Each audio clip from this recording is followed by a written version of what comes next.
नमस्कार। कभी सोचा है कि संस्कृत का एक छोटा सा शब्द अपने अंदर कितनी बड़ी दुनिया समेटे हुए हो सकता है? आइए आज संस्कृत की क्रियाओं यानी वर्ब्स के पीछे छिपी इस कमाल की इंजीनियरिंग को समझते हैं। चलिए, एक बहुत ही आम से जाने पहचाने वाक्य से शुरुआत करते हैं। अंग्रेजी में हम कहते हैं ही रीड्स। सीधा साधा वाक्य है, दो शब्द हैं, एक काम के बारे में बता रहे हैं। अब इसी को संस्कृत में देखें तो सह पठति। यहां भी दो शब्द हैं, पर सारा खेल, सारा ध्यान बस एक शब्द पर है, पठति। तो सवाल ये उठता है कि आखिर इस एक अकेले शब्द पठति में ऐसे क्या राज छिपे हैं? इसमें कर्ता, क्रिया, काल ये सारी जानकारी कैसे बंद है? अच्छा चलिए इसी की गहराई में उतरते हैं। तो देखिए, हर संस्कृत क्रिया के दिल में, उसकी एकदम कोर में एक इंजन होता है और इसी इंजन को कहते हैं धातु। तो ये धातु है क्या? ये किसी भी क्रिया का आप कह सकते हैं एकदम फंडामेंटल रूट है। वो कच्चा रूप, वो बीज जिससे क्रिया का पूरा पेड़ उगता है, जैसे पढ़ना, लिखना या जाना। तो अब वापस अपने उदाहरण पर आते हैं। पठती में जो हमारा इंजन ब्लॉक है, जो धातु है, वो है पठ। इसका मतलब सीधा सा पढ़ना।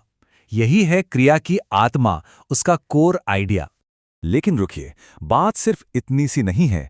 पाणिनि के व्याकरण में तो इन सभी धातुओं को एक कमाल के सिस्टम में ऑर्गेनाइज किया गया है।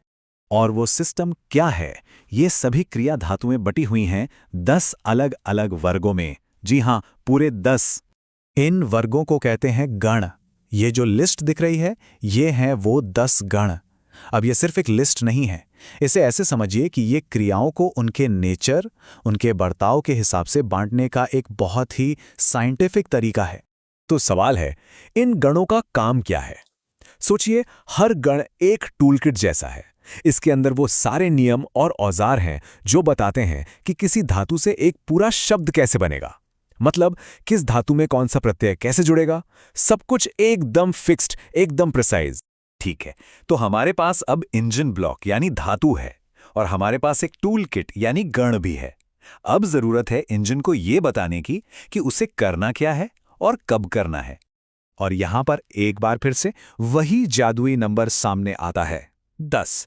जी, संस्कृत में टेंस और मूड यानी काल और भाव को बताने के लिए भी 10 अलग अलग श्रेणियां हैं। इन्हें कहते हैं लकार। और ये जो 10 लकार है ना, ये किसी भी एक्शन के लिए हर मुमकिन टाइम और सिचुएशन को कवर करते हैं। मतलब प्रेजेंट, पास्ट, फ्यूचर, या फिर किसी को ऑर्डर देना हो या कोई पॉसिबिलिटी बतानी हो, हर चीज के लिए एक लकार है। तो इसे ऐसे समझ सकते हैं कि लकार हमारे वर्ब इंजन के लिए एक तरह के कंप्यूटर कमांड्स हैं।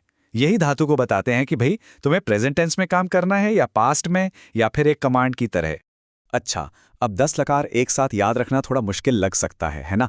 तो चलिए आसानी के लिए हम 5 सबसे कॉमन लकारों पर फोकस करते हैं। ये हैं लट यानी प्रेजेंट, लंग यानी पास्ट, लिट यानी फ्यूचर, लोट यानी कमांड और विधिलिंग यानी शुड वाली पॉसिबिलिटी। चलिए अब आता है सबसे मजेदार हिस्सा, इन सारे पुर्जों को एक साथ जोड़ने का। हमारी असेंबली लाइन अब शुरू होने वाली है। हम वापस चलते हैं अपने ओरिजिनल एग्जाम्पल पर। ही रीड्स, ये प्रेजेंट टेंस में है, तो जाहिर है हम इस्तेमाल करेंगे लट लकार का। जरा इस टेबल पर नजर डालिए। हर लकार के अपने खास प्रत्यय यानी सफिक्सेस होते हैं। अब चूंकि हमारा वाक्य है ही रीड्स यानी वह पढ़ता है, जो कि थर्ड पर्सन सिंगुलर है, तो हम यहां से चुनेंगे ती प्रत्यय को। और ये देखिए जादू, यहां सब कुछ एक साथ जुड़ जाता है। हमने धातु ली पठ, उसमें प्रत्यय जोड़ा ती, और हमें हमारा फाइनल शब्द मिल गया पठति। कितना सिंपल, कितना लॉजिकल है ना?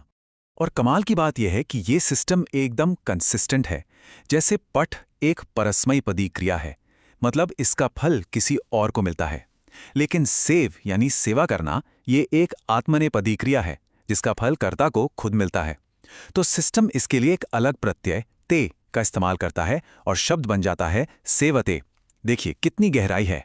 तो कुल मिलाकर हमने जो देखा वो सिर्फ ग्रामर के रूल्स नहीं है, ये तो भाषा की इंजीनियरिंग का एक बेहतरीन नमूना है। बिल्कुल, ये सिर्फ ग्रामर नहीं है, ये तो एक आर्किटेक्चर है, एक ऐसा ढांचा है जो बहुत ही प्रिसाइज मीनिंग यानी एकदम सटीक अर्थ बताने के लिए बनाया गया है। सोचिए इस सिस्टम की ताकत क्या है।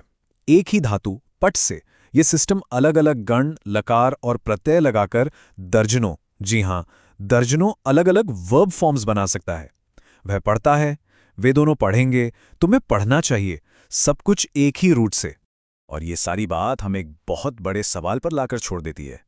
जब कोई भाषा इतनी सटीकता, इतने स्ट्रक्चर के साथ विचारों को एक्सप्रेस कर सकती है, तो वो भाषा बोलने वालों की सोच को, दुनिया को देखने के नजरिए को कैसे शेप करती होगी? सोचने वाली बात है ना?